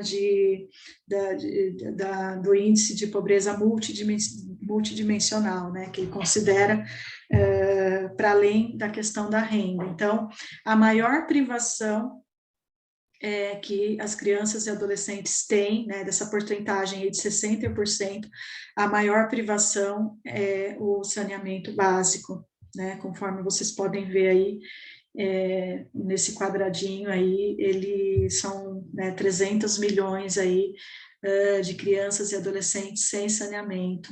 Nesse momento da pandemia, você imagina essas crianças, né, e suas famílias sem ter condições de lavar uma mão, enfim, é o mínimo, né, o mínimo do mínimo. Na sequência, a gente tem educação, né, como a maior privação, depois água, imagina água, e depois informação, moradia, e por último aí o trabalho infantil, tá? É uma triste realidade. Bom, não tem como a gente não associar a criança aos objetivos do desenvolvimento sustentável, né? Então, o que é esse desenvolvimento sustentável? O que é percorrer esse caminho da sustentabilidade que todos falam, né, até 2030? É garantir que as gerações futuras, elas tenham capacidade de suprir suas próprias necessidades sem comprometer o momento presente. Seria, assim, poucas palavras, essa que seria a tradução desse desenvolvimento sustentável. Então, é pensar lá na frente, como que essas gerações futuras elas vão ter condições de suprir suas próprias necessidades sem comprometer o momento atual, né? Então, não tem como falar disso sem falar em investimento na primeira infância, né? Então, como investir na primeira infância pode acelerar o objetivo sustentável da sociedade e do planeta? A relação entre os ODS e os primeiros anos de vida é uma via de mão dupla.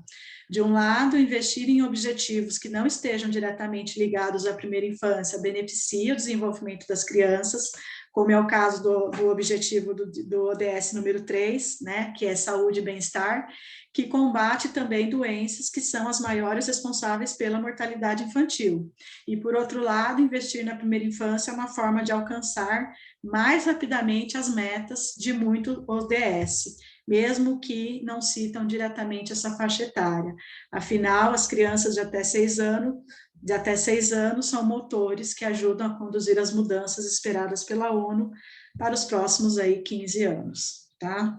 Então, não tem como separar a criança dos objetivos do desenvolvimento sustentável. O programa Criança Feliz, por exemplo, ele faz alavancar, né, nós temos 17 objetivos do desenvolvimento sustentável, cada objetivo desse tem um número de metas, ao todo acho que nós temos 164 metas para atingir dentro desses 17 objetivos. Só o programa Criança Feliz, ele acelera 10.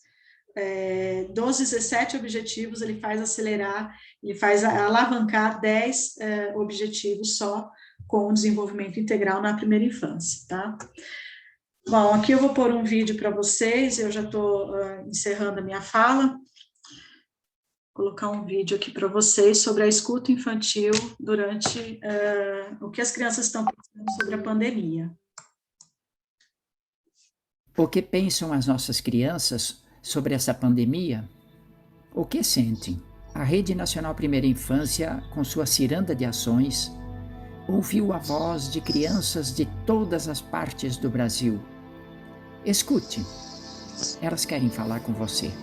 Como é que tá sendo essa história do coronavírus para você? Chata. Chata. É porque tem que usar a máscara todo dia, o álcool gel nas minhas mãos. É que essa vida tá muito chata. Horror. Pra mim está sendo ruim. Não posso mais sair. Não posso mais brincar com meus coleguinhas. Que eu odeio a pandemia.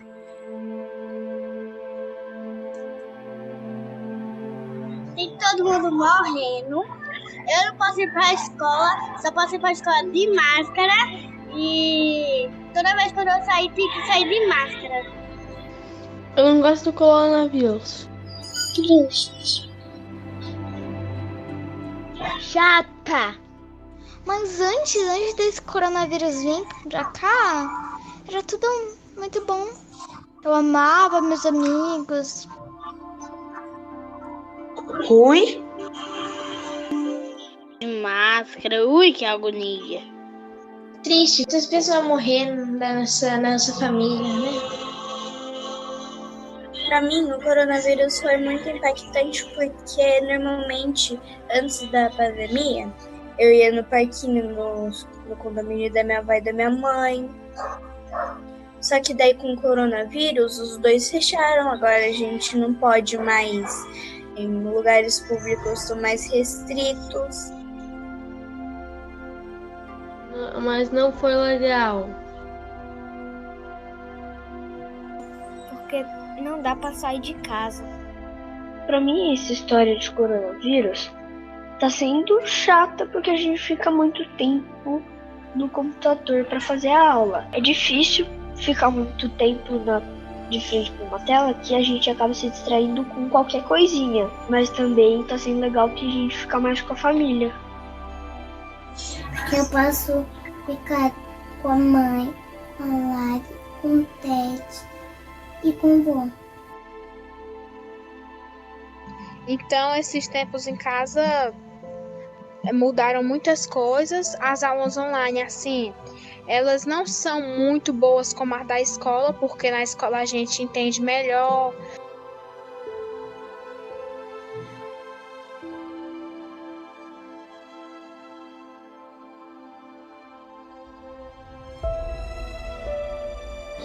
E você teve que ficar longe de alguém por causa do coronavírus? De quem? Eu vou pra praia. E como é que foi?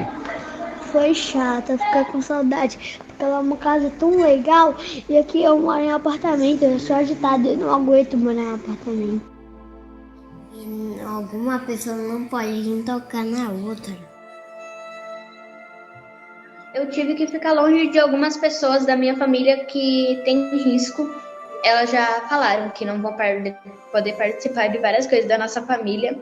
João, tio Giga, tia Nath, Nani. De meus amigos e da minha professora. Eu tenho muita saudade sempre. Eu sempre penso na aula. Eu sempre amei fazer as coisas lá na aula. Amei o recreio também, amei tudo lá na escola. Eu também amava a escola quando eu estudava lá. Mas agora, veio essa pandemia, ficou tudo embaralhado. Eu queria poder abraçar meus professores também, que eu sinto muita falta deles. Eu tive que ficar longe de uma amiga minha que eu vivia colada com ela. Ela era minha melhor amiga e agora eu tô longe dela. É muito ruim. Eu ver minhas amigas e as pessoas que eu mais quero ver. Foi difícil para mim ficar longe de todo mundo. Da vovó Heloísa, do vovô Paulo, da Jasmin, da Dinda Jusce, do Dindo William, da Dina Michele, do Dindo Tiago, do tio Dani, da namorada dele, do gatinho dele, da filha dele. Tenho que ficar longe do médico?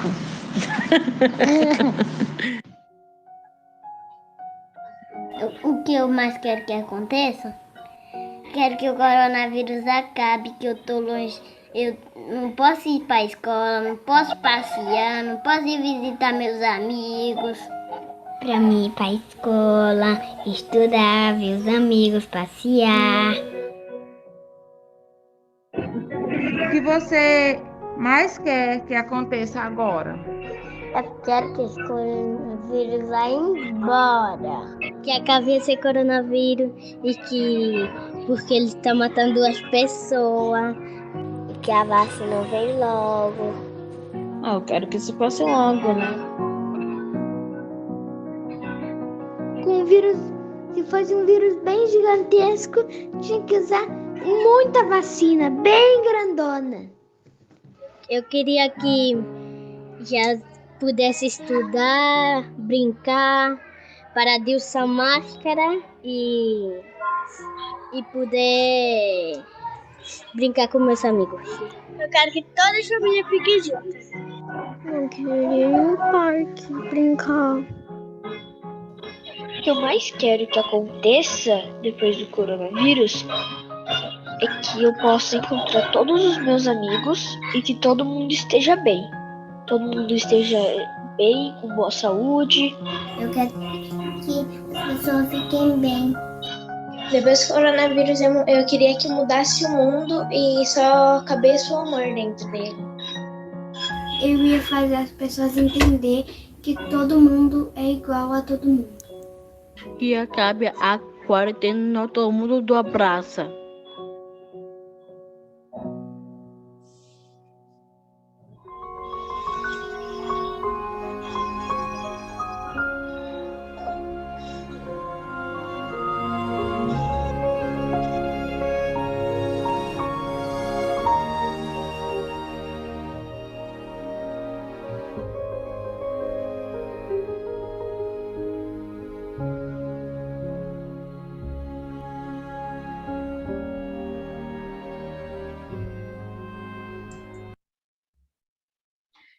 E eu finalizo minha apresentação agradecendo a participação de vocês, trazendo essa imagem com essa mensagem: sobre cada criança deveríamos pôr um cartaz dizendo: cuidado, contém sonhos. Fico à disposição.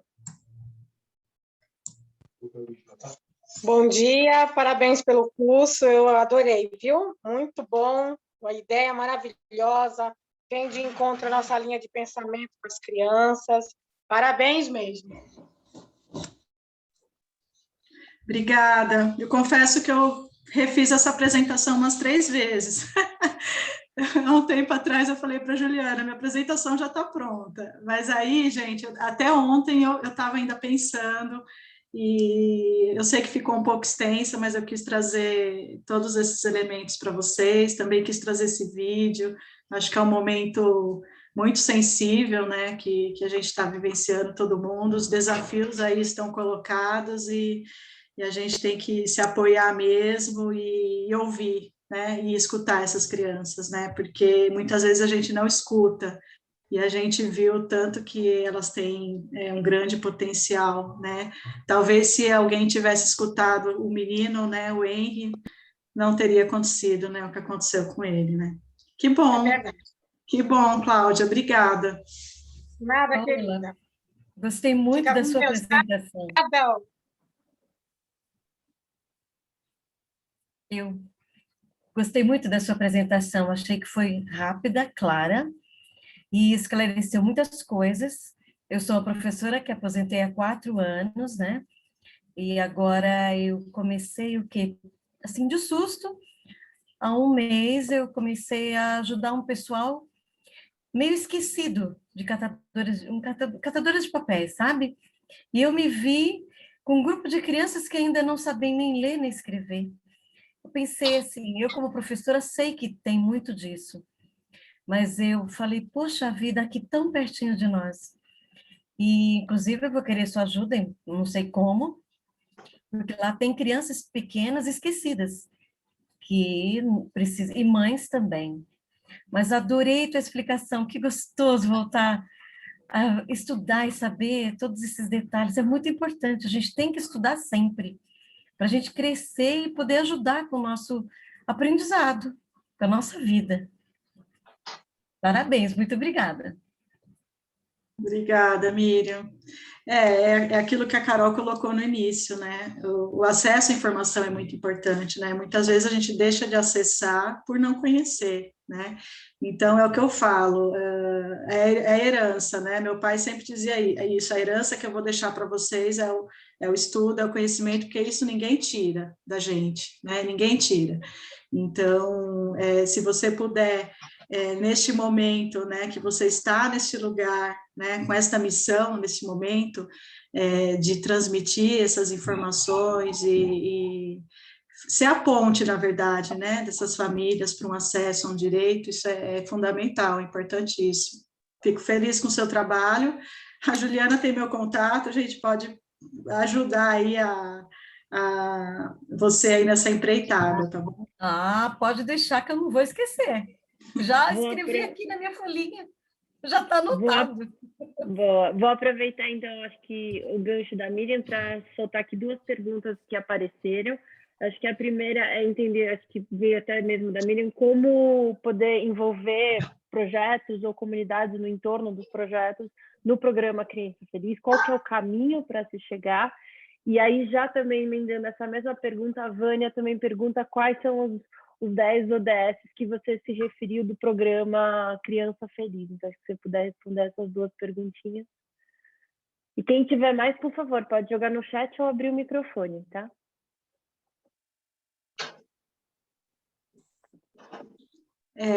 A primeira pergunta, acho que foi como envolver os projetos do programa Criança Feliz. É isso? Tá, o programa Criança Feliz, o município ele tem que fazer adesão ao programa, tá? Então, ele é um programa federal, o município ele tem que ser elegível ao programa. O que é um município elegível? É um município que ele tem que ter um CRAS, né, o Centro de Referência de Assistência Social, que é a porta de entrada aí para as políticas para a política pública de assistência social, né, o equipamento. E tem que ter aí um público no cadastro único de pelo menos 140 indivíduos no perfil do programa, que são gestantes, crianças de 0 a 36 meses, ou crianças de 37 a 72 meses que tenham o BPC, né, o benefício de prestação continuada. Esse é o público do Criança Feliz, tá? E aí, o município é que faz a contratação aí desses visitadores, tá? Então, esses visitadores sociais, eles têm que ter nível médio completo, pelo menos o nível médio completo, pode ter nível superior também, mas minimamente aí o nível médio completo. Então, é a prefeitura, né, o órgão gestor da assistência social que faz, então, a contratação desses visitadores, tá? E esses visitadores, eles podem ser contratados via OSC, por exemplo, tá? Então, se tiverem OSCs que sigam aí, né, a lei do MIROSC, marco regulatório, né, das organizações da sociedade civil, que estejam aí na especificidade da assistência social e atendam públicos de 0 a 6 anos, a prefeitura pode contratar essa OSC e para a OSC estar executando o programa, tá? No município. Agora, os 10 ODS eu vou mandar depois para vocês, porque eu não vou lembrar agora de cabeça, tá? Mas eu mando para a Juliana responde aí para vocês, tá? Eu sei que tem a questão da desigualdade social, né? E quando a gente investe na primeira infância, a ideia é justamente que as gerações futuras elas não perpetuam, né, esse ciclo da pobreza, né? Então é justamente isso, que as crianças tenham oportunidades, por exemplo, que seus pais, né, não tiveram. Então esse é o principal, que é a redução da desigualdade social, né, a questão do combate à fome, questão da saúde, mas assim, de cabeça agora eu não vou lembrar os 10, precisava ter uma colinha aqui que eu não tenho agora. Bom, perfeito. Posso perguntar de novo? Gente, eu queria saber, pelo que entendi, será que o município de São Paulo não faz parte desse programa Criança Feliz? Faz. Que bom. Ele faz sim. Aliás, a capital é a que tem a maior meta do estado, tá? A meta de atendimento da capital é de 5.400 pessoas. Atualmente, a capital está atendendo 1.600, tá? Crianças e gestantes. Só que quem executa na capital são as SASFs, que são serviço de atendimento, é um serviço específico de atendimento a domicílio, que a capital já tinha esse serviço antes, né, que é um serviço parceirizado, que eles chamam, né, não é terceirizado, eles chamam de parceirizado, são parceiros, eles são equipes contratadas para fazer visitação domiciliar, tá, na assistência social, e aí é essa equipe que faz a visita do programa Criança Feliz. Essas visitas, elas são periódicas, né? Vocês lembram da Pastoral da Criança? Quem começou com essa questão da visita domiciliar, né? Para esse público que a gente atende, foi a Pastoral da Criança, né? Que iniciou esse trabalho, assim, voltado para a primeira infância, principalmente na questão da nutrição, né? Que eles levavam aquela multimistura, né? Que ensinavam as famílias a fazer aquela mistura era farelo, semente e folhas, né, para as crianças não ficarem aí subnutridas, né, então, o pioneiro aí, quando a gente fala em visitação domiciliar, foi a Pastoral da Criança, e hoje a gente tem aí esse programa de visitação domiciliar, que é o maior programa de visitação domiciliar do mundo, quando a gente fala em desenvolvimento infantil. Não é o único, tá? Então, tem programas de visitação domiciliar na América Latina, na Europa, mas este é o maior em escala, né? Como eu falei, a gente já atendeu aí mais de 1 milhão de crianças aí já foram beneficiadas com esse programa, e eu coordeno esse programa aqui no estado. A gente ainda tem aí mais uns 200 municípios que podem vir a fazer adesão, mas atualmente também o sistema está fechado, do governo federal, que está esperando aí aprovar o orçamento total aí do programa no Congresso Nacional. Então, a gente está aguardando aí também para as novas adesões, né? Municípios aí elegíveis que ainda não fizeram adesão, tem que aguardar para, quando abrir o sistema, poder fazer adesão ao programa.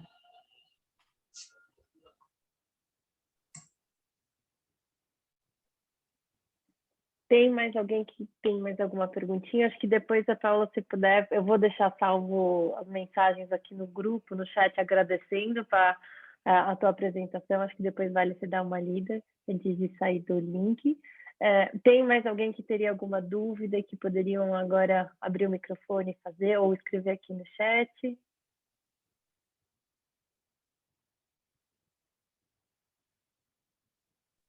Eu acabei de escrever no chat, gente, a Priscila do Grati. Bom dia. Pri, você quer fazer a tua pergunta ou quer fazer teu comentário aqui? Fique à vontade. Então, eu posso ler, então, o que eu escrevi?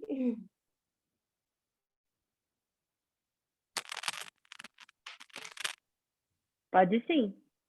Olha, eu sou a Priscila, eu hoje trabalho há alguns anos no GRAT, uma organização que eu sou apaixonada pelo trabalho. Atualmente, o GRAT está administrando 2 creches públicas, em parceria com a Secretaria Municipal de Educação.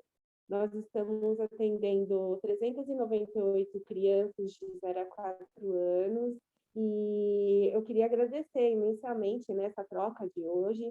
É muito bom poder contar com pessoas engajadas no impacto positivo da primeira infância, e o que eu coloquei até entre aspas, né, que é um pensamento, que uma sociedade que não investe na infância não faz escolhas inteligentes. O desenvolvimento econômico e social devem andar juntos, pois impacta diretamente no desenvolvimento do país. E é isso que eu espero, que a gente sempre tenha pessoas que possam nos dar outro sentido na questão da primeira infância. E eu quero deixar a minha pessoa, né? Disponível para o que precisar, essa troca. Eu não sei se tem pessoas que têm crianças, né, que não são de comunidades, mas as nossas são de comunidades, então o trabalho, às vezes, ele é um pouco diferente, e eu estou disponível aqui para o que precisarem.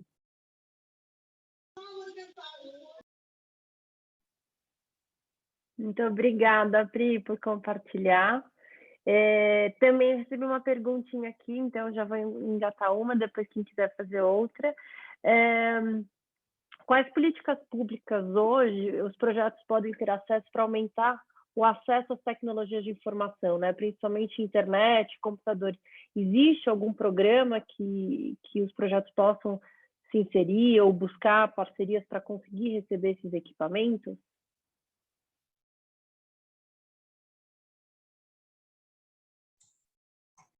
Então, Ju, eu penso que seria articulação mesmo, né? A gente tem empresas, né, que hoje são muito sensíveis a essa questão da primeira infância, né? Então, uma coisa que eu não falei, por exemplo, que o Marco Legal trouxe da primeira infância, foram a questão do aumento da licença paternidade para 20 dias nas empresas que aderirem, né, ao Marco Legal, que é a empresa cidadã. Então, essas empresas, elas têm cada vez mais se voltado para essa questão da primeira infância, né? Então, eu acredito que articulação mesmo com empresas de tecnologia, né? Aqui no governo, a gente tem acessos digitais gratuitos, né? Em algumas secretarias, eu até esqueci o nome, não é Acesso São Paulo. Bom, tem alguns espaços que disponibilizados para o acesso à internet de forma gratuita para a população em geral, né? Mas, assim, quando a gente fala de pacote de dados mesmo, acho que aí seria mais com empresas mesmo, voltadas para esse setor, e acho que aí seria articulação mesmo, né, da OSC. Acredito que seja mais ou menos esse caminho aí.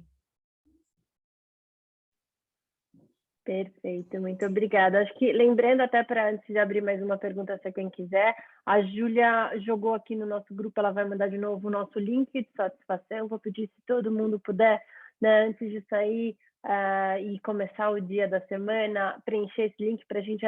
Para nós é muito importante entender um pouco do que vocês acharam. Todo o conteúdo vai ser compartilhado, né, até com a Paola. Enfim, eu acho que a ideia nossa é a gente poder cada vez melhorar os nossos conteúdos, e, de novo, a gente vai jogar lá no nosso grupinho das organizações os próximos encontros que teremos. A gente teria, no final desse mês, mais um encontro que fala sobre práticas positivas para vocês fazerem com a equipe, né? A gente entendeu e foi solicitado que pelos projetos, que a equipe de gestão de pessoas, enfim, está todo mundo muito cansado. Eu acho que isso é uma dor da sociedade como um todo, independente do público e da área que nós atuamos, mas principalmente, né, quando a gente atua com situações extremas e com problemas e conflitos, a equipe fica cada vez mais cansada. Então, a ideia é que o próximo encontro seja sobre isso. E, por último, em junho, no início de junho, a gente vai ter 2 encontros falando de comunicação não violenta, é uma capacitação para vocês, que nem a gente fez de mediação. Queria interromper um pouquinho só para falar desses 2 encontros, para a gente não perder, que eu sei que algumas pessoas daqui a pouco vão precisar sair, e para nós é muito importante vocês preencherem o link e participarem dos nossos encontros. Vou deixar aqui aberto para quem quiser fazer mais alguma pergunta ou poder dar o seu depoimento para Paola. Ô, Ju, eu queria participar desse próximo encontro, posso? Das práticas... eu quero. Já estou me oferecendo.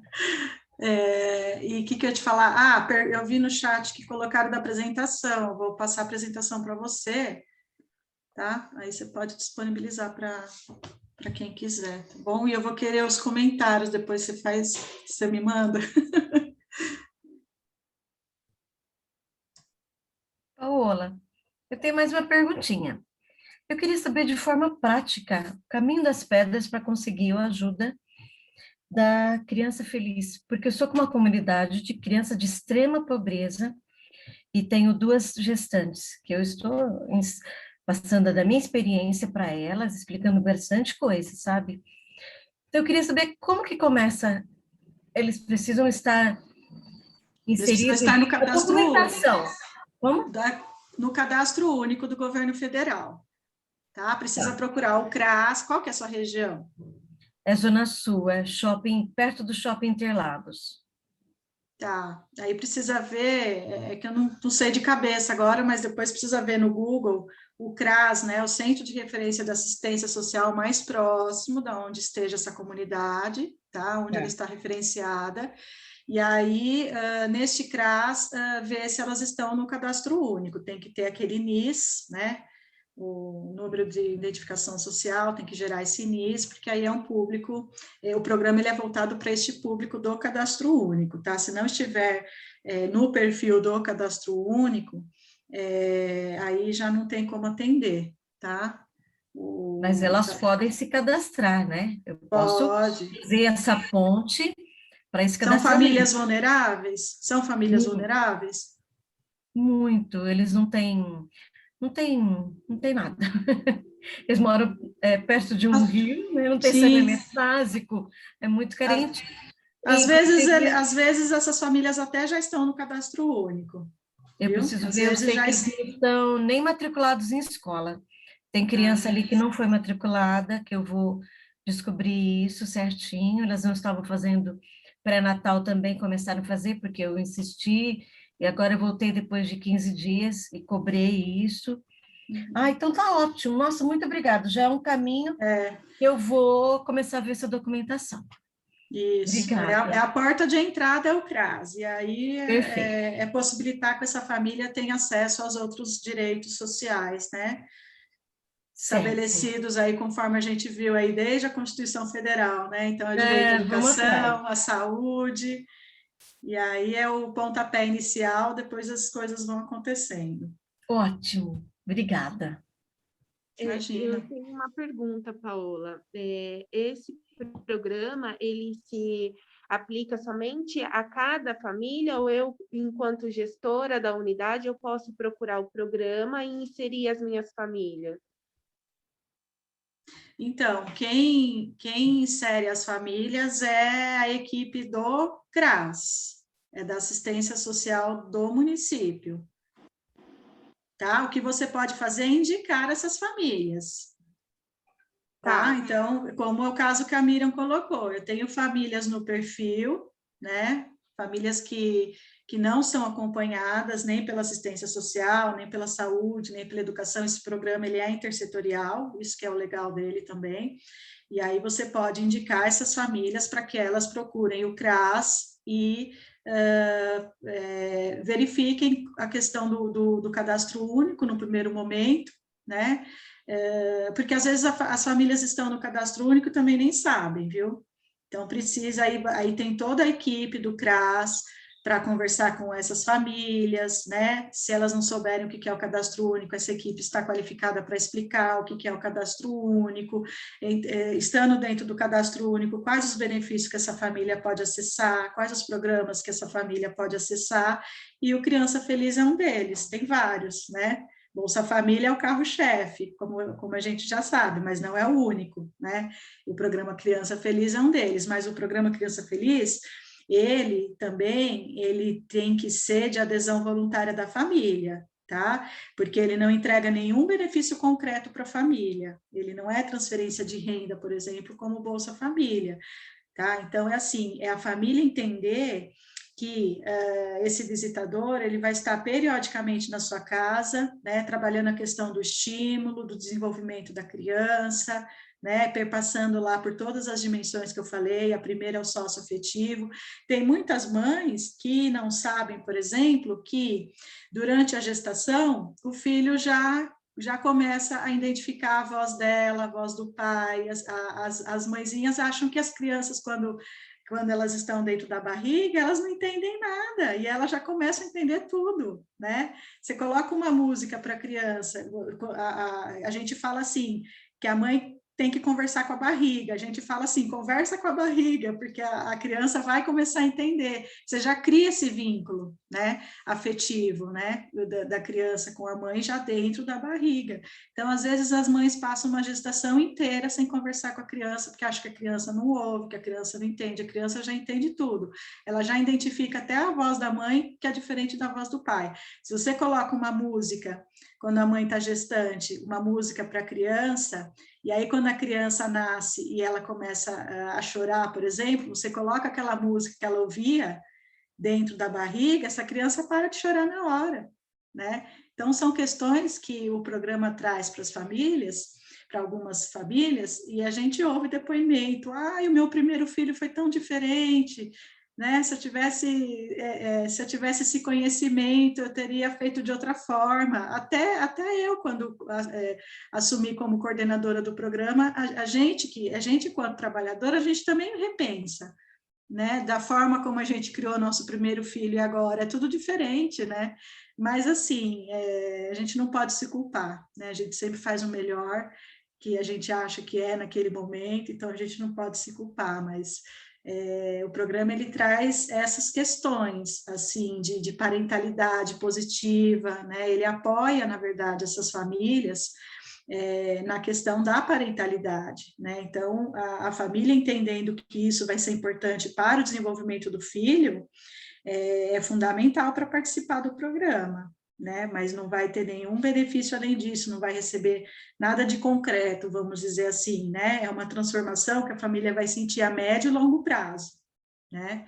Então, ele é muito sensível nesse sentido, assim, a gente não pode obrigar com que as famílias participem, elas têm que entender a proposta, o objetivo do programa, entender que aquilo vai ser bom para ela.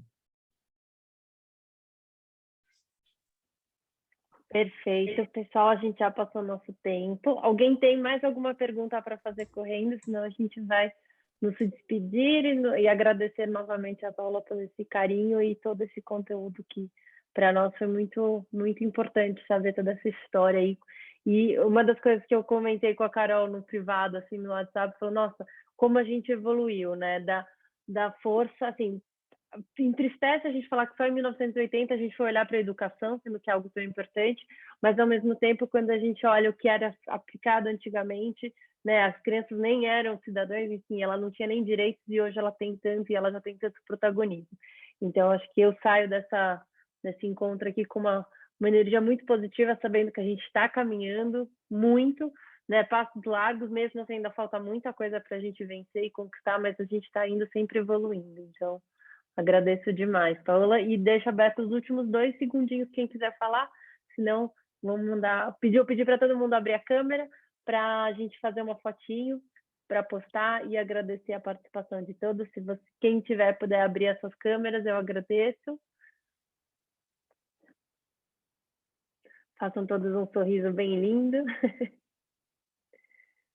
sorriam com os olhos, né? Já que a boa parte está de câmera. Vou tirar a foto. Mais uma, que tem várias páginas aqui para tirar, que tem bastante gente online. Muito obrigada a todas. Obrigada, gente. Obrigada pela oportunidade, Ju. Adorei estar com vocês, viu? Uma boa semana. Estamos juntos.